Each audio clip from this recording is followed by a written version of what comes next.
They say the land never forgets blood. On a bitterly cold night in March 1922, in the heart of rural Bavaria, a haunting silence enveloped the small Hinterkaifeck farmstead. 6 people, including a toddler, were hacked to death with a pickaxe. No cries were heard. No one was seen fleeing. In fact, in the days that followed, smoke rose from the chimney, animals were fed, and the bakery's orders were collected from the doorstep. But no one answered the door. When the villagers finally entered, what they discovered would echo through the annals of German crime history, like the anguished howls of the murdered. This is not fiction. This is the true, unsolved horror of the Hinterkaifeck farm murders. Hinterkaifeck was not even a town, just a small homestead nestled between the towns of Ingolstadt and Schrobenhausen in Bavaria, Germany. The farm was isolated, surrounded by dense woods and whispering fields. Its solitude was both its charm and its curse. The farm belonged to Andreas Gruber, a 63-year-old man known in the nearby village of Grubern for being short-tempered, controlling, and cold. His wife, Cecilia, 72, was a stern, quiet woman who kept to herself. Living with them was their widowed daughter, Victoria Gabriel, age 35, her 2 children, Cecilia, age 7, and Joseph, not yet 3, and their maid, Maria Baumgartner, who had just arrived that very day to replace the last maid who fled the home, claiming it was haunted. The Gruber family wasn't liked. In fact, there were whispers of incest between Andreas and Victoria, and even a court record showing Andreas had been convicted of having an improper relationship with his own daughter. Suspicion and isolation hung over the family like fog, but no one could have predicted what would happen next. March 31st, 1922. The day started unremarkably. The new maid, Maria, arrived with her sister, who left quickly after dropping her off. Victoria and little Cecilia went about their chores. There were signs the family had been tending to livestock, cooking meals, and working the land. Then, nothing. Mail stopped being picked up. Cecilia missed school. Victoria didn't attend church choir. The bakery's delivery was left untouched. For 4 days, the silence was explained away with poor weather or travel. But the villagers grew concerned. On April 4th, 1922, neighbor Lorenz Schlittenbauer, who had a complicated relationship with the family and claimed to be Joseph's real father, led a small search party to the farm. What they discovered would forever scar German history. The barn doors creaked open. Inside, the bodies of Andreas, Cecilia the elder, Victoria, and young Cecilia were stacked grotesquely atop each other under a layer of hay. They had been lured one by one to the barn. Each was slaughtered with a mattock, a heavy farming tool resembling a pickaxe. Victoria's skull was shattered. Andreas' face was gashed open, his cheekbones exposed. Young Cecilia had clumps of hair torn out, likely from agony before death. She may have survived long enough to pull her own hair out in terror. Inside the home, they found 2-year-old Joseph's lifeless body in his bassinet, his skull crushed. Beside him lay the body of Maria, the new maid, murdered in her bed. All 6 victims had been killed with brutal precision, and yet nothing was stolen. Valuables remained. Food had been eaten. The livestock was fed. The fireplace was warm. The killer had stayed, lived there, slept there, for days. Before her death, the previous maid claimed she heard footsteps in the attic, strange whispers, keys going missing. The family dismissed her stories, but Andreas himself had recently told neighbors he found unfamiliar footprints in the snow leading from the forest to the house, but none leading back. Tools were missing. A newspaper neither he nor the postman recognized had appeared inside the home. Had the killer already been hiding in the house? It seemed more than possible. The autopsies later revealed the murders were done on the night of March 31st, but someone remained in the house at least until April 4th. He fed the animals. ate food from the kitchen, smoked in the attic, slept in their beds. The investigation quickly spiraled into madness. Over 100 people were interviewed. Theories ran wild. Jealous lovers, escaped prisoners, war deserters, vengeful family members. Lorenz Schlittenbauer, the neighbor, was the first to discover the bodies. He had known the layout of the house. He entered without hesitation. Some witnesses claimed he even disturbed the bodies without appearing shocked. Had he done it out of rage? Because Victoria spurned him? Because Joseph wasn't his son? But he had an alibi. Others too were accused. Ex-lovers, strangers, even Victoria's former suitor, Carl Gabriel, who had supposedly died in WWI. Some theorized he faked his death and returned to kill his wife upon discovering her relationship with her father continued. But no evidence could support this. Despite the largest investigation in Bavarian history at the time, the case went cold. The murder weapon was later found in a secret compartment of the barn, an improvised mattock hidden in plain sight. Years passed. In 1923, the farm was demolished.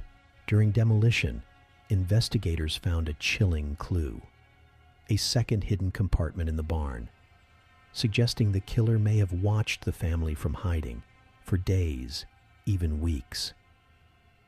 The case haunted Germany. Every few years it resurfaced. Another theory, another suspect. But it always ended the same way. Dead ends, silence, mystery. What kind of person could live among the corpses they created? Feeding cattle, cooking meals, sleeping feet away from blood-stained mattresses. It suggested either extreme coldness or unhinged madness. The killer had taken their time. There was no rush, no theft, no clear motive. The brutality of the crime suggested rage, but the precision and calm that followed suggested calculation. Some investigators believed the killer wanted to replace Andreas, to live the life he once had, feeding his cattle, warming his home, living in his silence. Decades later, criminologists reopened the files. One theory emerged stronger. Schlittenbauer. He had motive. He had access. He was seen near the farm before and after the murders. He even once told villagers, "The killer stayed there after the deed. I could feel it." But again, there was no proof. Modern forensics tried to reconstruct the crime using autopsy records and crime scene photos. But too much time had passed. Too much evidence was contaminated. In 2007, a group of students from the Furstenfeldbruck Police Academy analyzed the case again. They named a suspect, but out of respect for living relatives, they never published the name. Even with modern technology, the Hinterkaifeck murders remain unsolved. The murders left a deep scar on the land. To this day, no one has built on the Hinterkaifeck grounds. The forest has reclaimed it. Only a memorial cross stands where the barn once was, a lonely tribute to a family silenced in terror. In Germany, the story is legend, a reminder of how evil can live among us, unnoticed, undetected, and unpunished. It teaches us something more chilling than ghosts or monsters, that the real horror often hides in plain sight.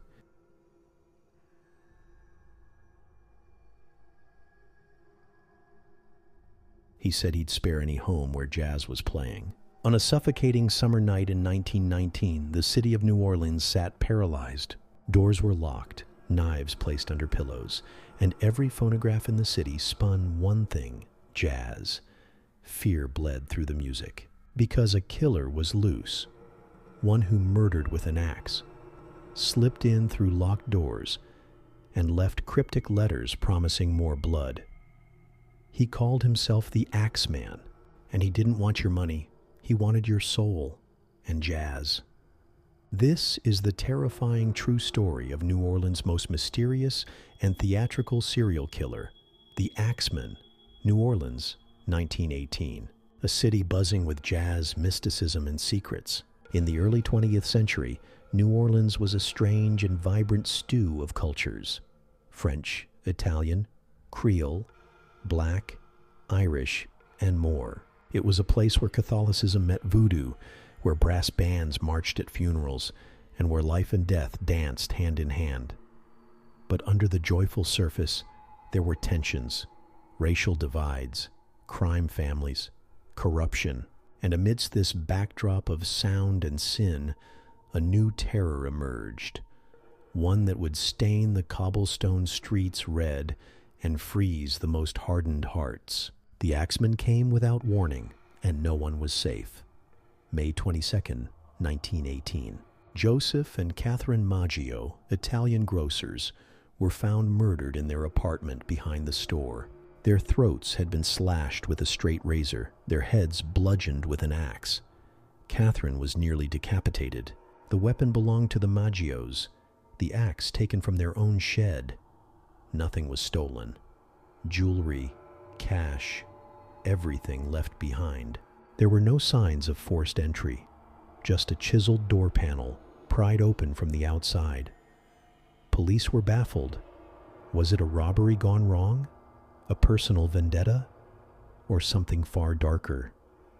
Before answers came, it happened again. June 27th, 1918.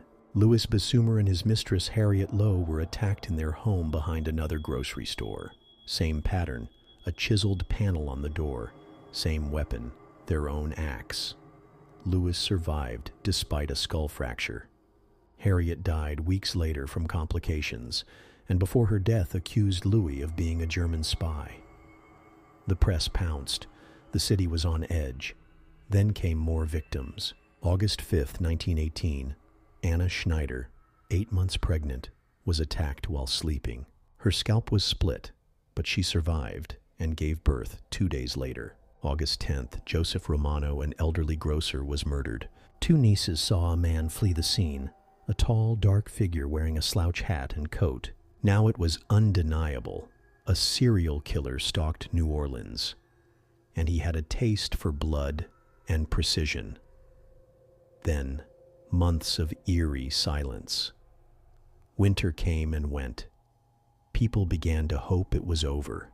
But in March 1919, the Axemen returned. On March 10th, Charles and Rosie Cordemelia, along with their 2-year-old daughter Mary, were attacked in Gretna. The little girl was killed. Rosie and Charles survived, barely. The city descended into panic again. And then, the killer wrote a letter. Published in the Times-Picayune, the letter was titled, Hell, March 13th, 1919. Esteemed mortal, they have never caught me and they never will. They have never seen me, for I am invisible. I am not a human being, but a spirit and a demon from the hottest hell. The letter declared that on March 19th, the Axemen would kill again, but would spare any home where a jazz band played. March 19th, 1919. That night, New Orleans turned into one of the most bizarre crime scenes in history. Every dance hall was packed. Jazz bands played on porches, families huddled by their Victrolas, phonographs spinning ragtime and swing. The city danced for its life. And the Axeman? He didn't strike. No one died that night. Some called it a miracle. Others called it madness. But everyone agreed. The Axeman had power, not just in his axe, but in his hold over the city's soul. But the mercy was brief. August 10th, 1919. Steve Boca, another grocer, was attacked with an axe, but survived. He claimed to remember nothing. The panel in his door had been chiseled. September 3rd, Sarah Lauman was struck while asleep in her home. She lived, barely. October 27th, Mike Pepitone, husband and father of 6, was slaughtered in his bedroom. His wife, arriving seconds later, saw the blood, the axe, the open door, but no killer. And then, silence again. Police were desperate. Was the killer targeting Italian grocers? Was it a mafia vendetta? A racist serial killer? Some suspected a man named Joseph Mumfree, a shady character with mob ties, who was later murdered by Esther Pepitone, Mike Pepitone's widow. She shot him in Los Angeles years later, claiming he was the Axeman.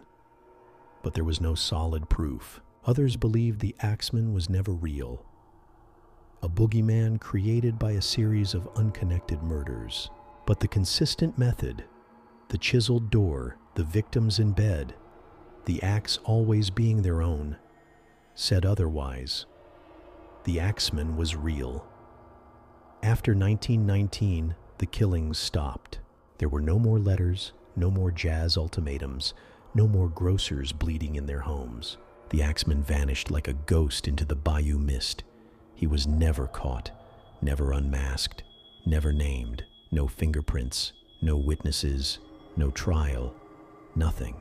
Just a memory that clawed at the edges of the city's psyche. Even now, a century later, the Axeman's shadow haunts New Orleans. Books, films, podcasts, and series have tried to capture his essence. Some paint him as a demon, others as a man who knew how to manipulate fear.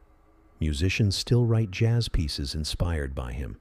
True crime lovers still debate his identity. Some even say he was a product of the city itself, a twisted note in a symphony of chaos. What is known is this. Between 1918 and 1919, a killer stalked New Orleans. He chose the dark hours. He brought his own silence and made the city sing to survive. He didn't care about race, wealth, or age. Only rhythm. Only jazz. The Axeman's story isn't just about murder. It's about a city caught between myth and reality, between melody and madness. It's a reminder that some monsters don't hide under your bed. They walk past your window, listen at your door, and sometimes they ask you to play music before they come in.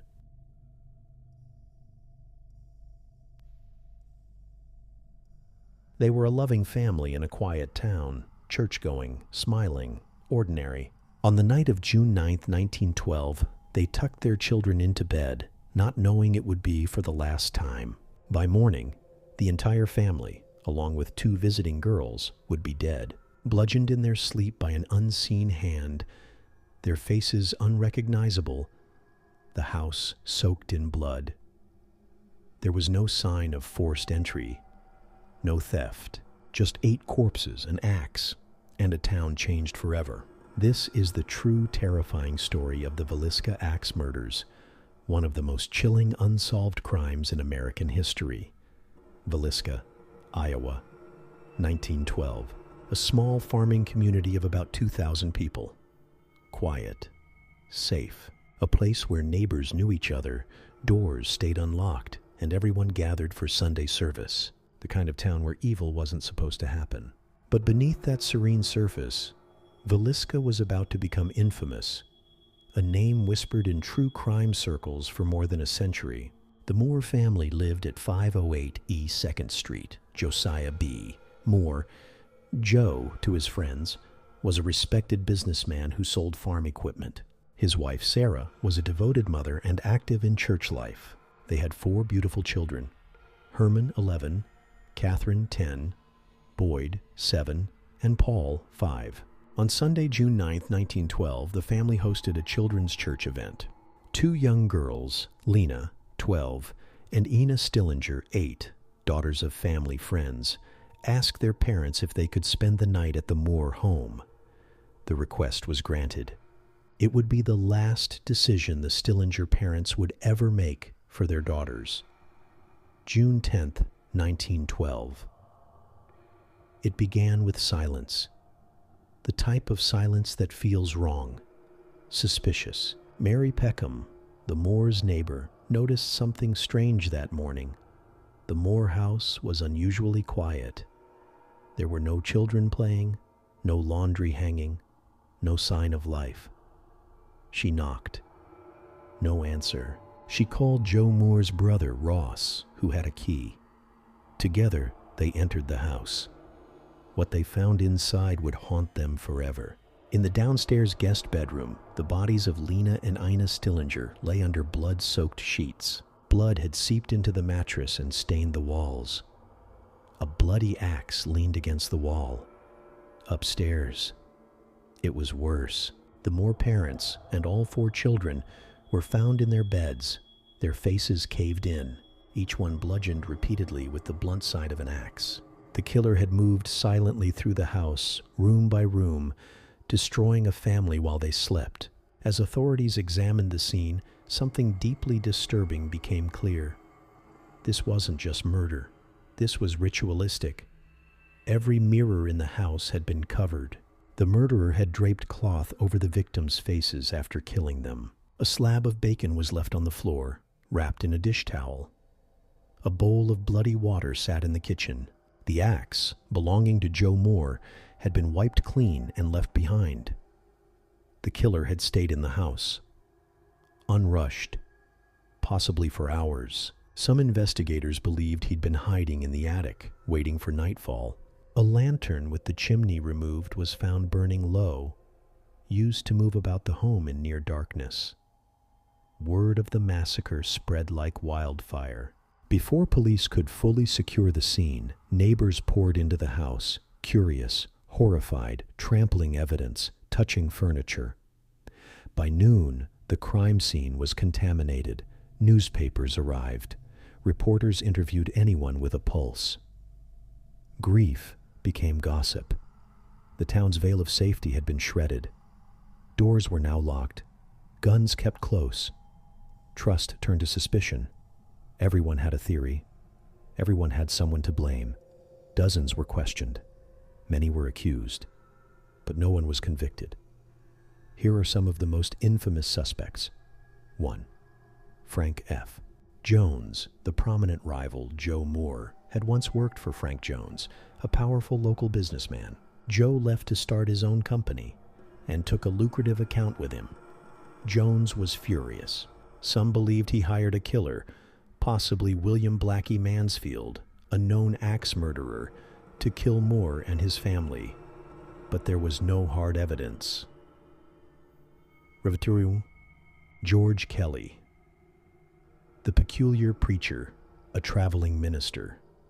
Small, nervous, mentally unstable, obsessed with sex and violence.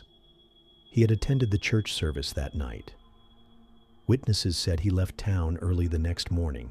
Later, Kelly wrote letters to the police with eerily accurate details about the crime.